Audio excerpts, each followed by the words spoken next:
بسم اللہ الرحمن الرحیم۔ السلام علیکم، میں ہوں اسرار احمد قریشی اور لاجیکل اسٹرائک کے ساتھ آپ کی خدمت میں حاضر ہیں۔ آج ہم تھوڑا سا موجودہ صورتحال کو دیکھتے ہوئے کچھ باتیں آپ کے گوشہ گزار کریں گے۔ ابھی آپ دیکھ رہے ہیں کہ پاکستان کے اندر بالکل ہی بدامنی سی کیفیت ہے، مکمل انریسٹ ہے اور انسرجنسی کی کیفیت بنی ہوئی ہے اور لوگ بالکل پیرالائز ہو گئے۔ اب یہ دیکھیں کہ گزشتہ جو حکومت تھی، ہم اس پہ تھوڑا سی بات بھی کر لیں گے کہ بہت سارے اختلافات کے باوجود ہمیں بہت ساری چیزیں ماننی پڑتی ہیں، ایگری ہونا پڑتا ہے کہ کچھ اس کے انٹرنیشنل جو ہے کمیونٹی اس کی آنکھوں میں کیوں کھٹکتی تھی اور اس کے کون سے اقدامات ایسے تھے جو انٹرنیشنل اسٹیبلشمنٹ کو بھی کھٹک رہے تھے اور ان کو ناقابل قبول تھے۔ سب سے پہلی بات جو تھی اس گورنمنٹ نے جو کی وہ تھی آزاد خارجہ پالیسی کی کوشش، یعنی کہ پاکستان کی جو خارجہ پالیسی ہے وہ آزاد ہونی چاہیے، وہ اس میں کوئی بیرونی مداخلت نہیں ہونی چاہیے اور ہم اپنی آزاد خارجہ پالیسی ترتیب دیں اور جو بین الاقوامی ہماری برادری ہے اس کے ساتھ جو تعلقات ہوں گے وہ ہمارے اپنی شرائط کے ساتھ ہوں گے۔ ہم خود طے کریں گے کہ ہم نے لوگوں کے ساتھ جو انٹرنیشنل کمیونٹی ہے اس کے ساتھ کیسے بیہیو کرنا ہے، ہم نے اس کے ساتھ کیسے چلنا ہے، ہمارے جو ان کے ساتھ ٹائز ہیں، اکنامک ٹائز ہیں اور جتنے بھی ہمارے ان کے ساتھ ریلیشنز ہیں تو وہ کیسے اور کن بنیادوں پہ استوار کرنے ہیں۔ ایک بہت بڑی اچیومنٹ تھی یہ گورنمنٹ کی، اور پھر ساتھ ساتھ پاکستان کا جو اسلامی تشخص ہے اس پہ بھی کافی تھوڑا سا کام کیا، بلکہ آپ کہیں کافی حد تک کام کیا اور اسلامی تشخص کو واضح کرنے کی کوشش کی اور یہ کہا سب سے جو اس میں سرفہرست بات تھی وہ یہ تھی کہ حرمت رسول، ہر طرف بلیسفیمی کے کیسز سامنے آ رہے تھے اور قومی سطح پہ لوگ جو ہیں وہ بڑھ چڑھ کے ایک دوسرے کے ساتھ وہ کمپٹیشن انہوں نے شروع کیا ہوا تھا کہ اللہ کے نبی صلی اللہ علیہ وسلم کی شان میں گستاخیاں کر رہے تھے اور کارٹون بنا رہے تھے۔ تو اس پہ بھی ایک بہت ہی زبردست اور بہت ہی پرزور آواز جو ہے وہ پاکستان سے گئی اور پاکستانی گورنمنٹ نے اس پہ کام کیا، پاکستانی حکمران نے اس پہ کام کیا اور خاص کر جو اس وقت کے لیڈر تھے انہوں نے بھی اس پہ بڑا کام کیا اور ورلڈ فورم پہ جا کے اپنی آواز کو جو ہے وہ پہنچایا اور لوگوں کو بتایا کہ کیسے محمد صلی اللہ علیہ وسلم کی ہم گستاخی برداشت نہیں کریں گے، وہ ہمارے ایمان کا حصہ ہے، ہمارے جزو ایمان ہے۔ اب یہ بھی ایک ابھرتا ہوا اسلامی تشخص ہماری پہچان ہے، کیونکہ جو پاکستان کی آئیڈیالوجی ہے وہ تو یہی ہے کہ لا الہ الا اللہ ہماری آئیڈیالوجی ہے، یہ ہماری آئیڈیالوجی کا حصہ ہے۔ تو اب یہ انٹرنیشنل کمیونٹی کوئی چیز نظر آ رہی تھی۔ اور دوسری بات کیا تھی کہ جو بڑا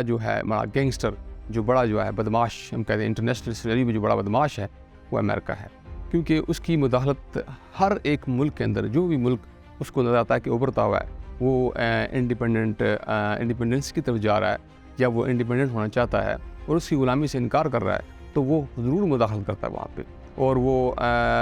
جیسے کہ آپ کہیں کہ اس کے اندر ایک میڈنس کی کیفیت آ جاتی ہے کہ کوئی بھی ملک جو ہے وہ امریکہ کے آگے سر نہ اٹھائے، کوئی بھی کہہ دو اس کے آگے سر نہ اٹھائے۔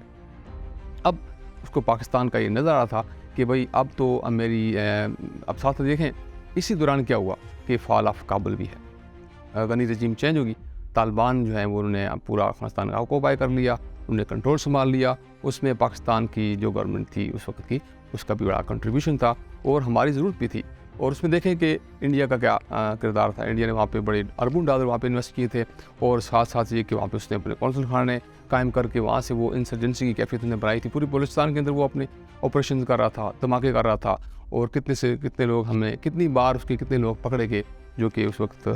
بعض اوقات واپس بھی کیے لوگوں نے، بلکہ اس سے پہلے بھی جو گورنمنٹ تھی نواز شریف صاحب کی گورنمنٹ تھی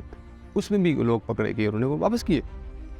اب انڈیا کا کردار بھی ختم ہو گیا، طالبان وہاں پہ آکوپائی انہوں نے کر لیا، انہوں نے کنٹرول سنبھال لیا پورے افغانستان کا، اب ان کا بھی کردار سامنے آ گیا۔ اور پاکستان نے بھی کیا کیا کہ اس وقت گورنمنٹ نے یہ فیصلہ کیا کہ اب ہم نے غیر ملک کی جنگ نہیں لڑنی، اب ہم نے کسی کی جنگ نہیں لڑنی اور اپنی آزاد خارجہ پالیسی کے تحت ہم نے اپنے جوانوں کو کسی کے آگے کرائے پہ نہیں دینا، اوکے، اور اپنے جو ملک کا نقصان نہیں کرنا۔ لہٰذا یہ ایک بہت بڑا فیصلہ تھا جس کی وجہ سے یہ بھی ان لوگوں کو، ان بڑی طاقتوں کو کھٹکتا تھا، خاص کر امریکہ کو۔ تو اب امریکہ نے جب یہ دیکھا کہ اب بلکہ جنوبی ایشیا سے ہی مجھے بے دخل کیا جا رہا ہے شاید، اور جو میرا چھوٹا بھائی ہے جس کو میں نے ایک کردار دیا چودھری کا ایشیا کے اندر وہ ہے انڈیا، اب اس کا کردار بھی ختم ہوتا نظر آ رہا تھا۔ اور پھر تیسری بات کہیں اور تیسری ڈائمنشن کیا تھی وہ تھی چائنا کی، چائنا کو بھی اوپر نظر رکھنا اور کنٹینمنٹ آف چائنا جو کہ 50-60 سالہ اس کا ایک آپ کہتے ہیں ایمبیشن ہے، اس کا جو ہے خواب ہے امریکہ کا وہ بڑھتی طاقت ہے، اب تو لوگ کہہ رہے ہیں وہ ورلڈ پاور وہ ہے، لیکن اب وہ بھی اس کا اپنا کردار جو تھا وہ مخدوش ہوتا ہوا ختم ہوتا نظر آ رہا تھا، لہٰذا اب اس کی ضرورت بن چکی تھی کہ اپنا کردار وہ بحال کرے، اور اس کے لیے اس کو چاہیے تھا کہ یہاں پہ اس کے کچھ پٹھو ہوں جو اس کے کچھ ڈکٹیشن کو قبول کرنے والے لوگ، اور اس کے جو زر خرید غلام ہوں وہی اس کے کام کو آگے بڑھا سکتے ہیں، وہی اس کو یہاں پہ واپس لا سکتے ہیں، اس کو اس کا کردار واپس دے سکتے ہیں، جن کی جو ہے نا سوچ بھی غلامانہ ہو، اور وہ جن کو اپنی قوم کی اپنے تشخص کی کوئی پرواہ نہ ہو، لہذا اس کو وہ لوگ مل گئے، اس کے ہاتھ کو آ گئے وہ لوگ۔ اور ساتھ میں آپ یہ یاد رکھیں، اس بات کو اپ نوٹ کر لیں کہ جو افغانستان کے اندر ایک سیٹ اپ بنا ہے، اسلامک سیٹ اپ بنا ہے،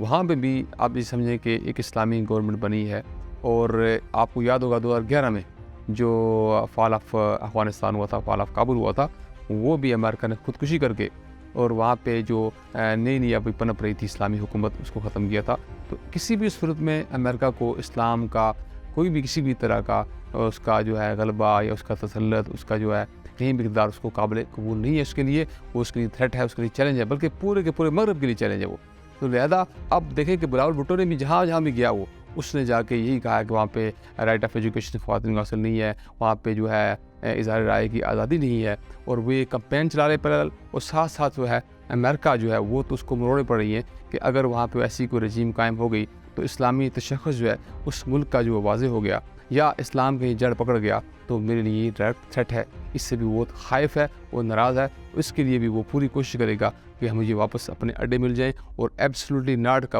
وہ جواب تو دے گا، اور وہ ہمیں بہت مہنگا پڑے گا، لیکن اس کی قیمت ہمیں چکانی ہے، اور وہ ضرور لازماً ایک کوشش کرے گا، وہ آتے ہی اڈے مانگے گا، وہ لاجسٹک سپورٹ ہو، وہ راہداری کی شکل میں ہو، جس شکل میں بھی ہو، وہ اس پہ ضرور کوشش کرے گا، یہ بات بھی آپ یاد رکھیں۔ اور اس نے کیا کیا، میں نے غالباً 2022 اپریل 2022 میں میں نے ایک پوسٹ بھی لکھی تھی، اس میں نے لکھ دیا تھا کہ امریکہ اب واپس آئے گا،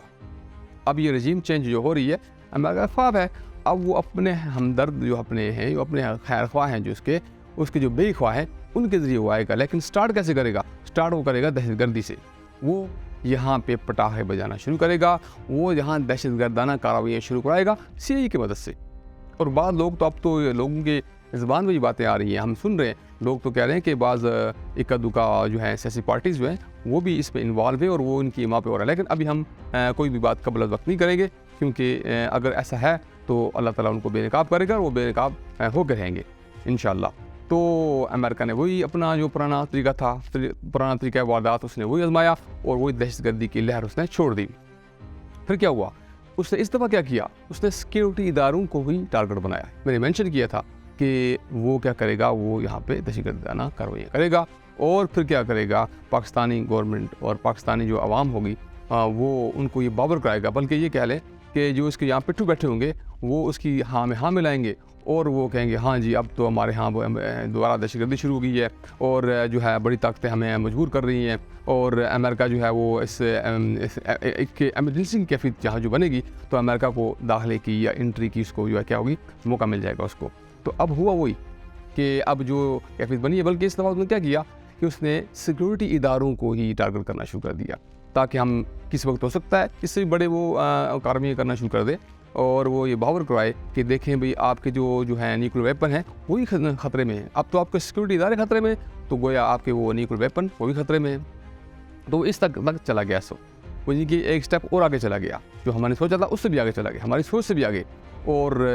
جو لوگ تھے جن کی خواہش تھی کہ امریکہ آئے اور پھر ڈالر کی بہار آئے، جن کو ڈالر کی لت پڑ چکی ہوئی ہے، وہ بار بار اپنی فوج کو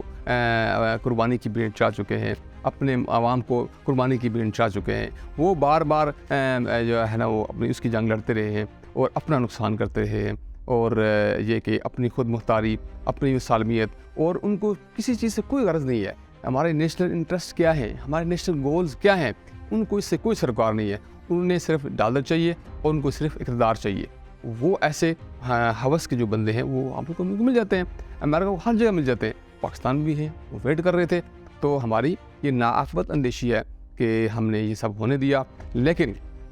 اس کے ساتھ ساتھ عوامی شعور بھی بیدار ہوا ہے، عوام کے اندر بھی ایک بیداری کی کیفیت پیدا ہوئی ہے، عوام نے بھی دیکھا ہے کہ ہمارا خیر خواہ کون ہے، اور کون سے حکمرانوں کو ہم نے چننا ہے، ہم نے کن لوگوں کا انتخاب کرنا ہے۔ پہلے ہم کن لوگوں کا انتخاب کرتے رہے، وہ اصل میں ہمارے لوگ نہیں تھے، وہ ڈکٹیشن قبول کرنے والے تھے، وہ غیر ملکی آقاؤں کو خوش کرنے والے لوگ تھے، ہمارے حکمران تھے ہی نہیں، وہ تو غیر ملکی غلامانہ سوچ رکھنے والے غلام لوگ تھے، اور وہ صرف ڈالر کی جھنکار پہ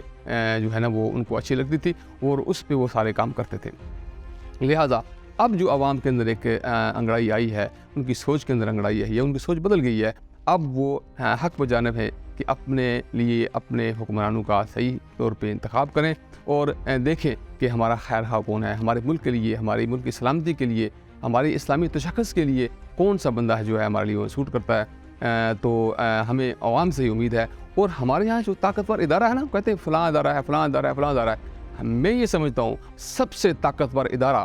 کسی ملک کا سب سے طاقتور ادارہ جو ہوتا ہے اور جس کی حیثیت فیصلہ کن ہوتی ہے، وہ صرف اور صرف اس ملک کی حضور عوام ہوتی ہے۔ جی ہاں، سب سے طاقتور ادارہ وہ عوام ہے۔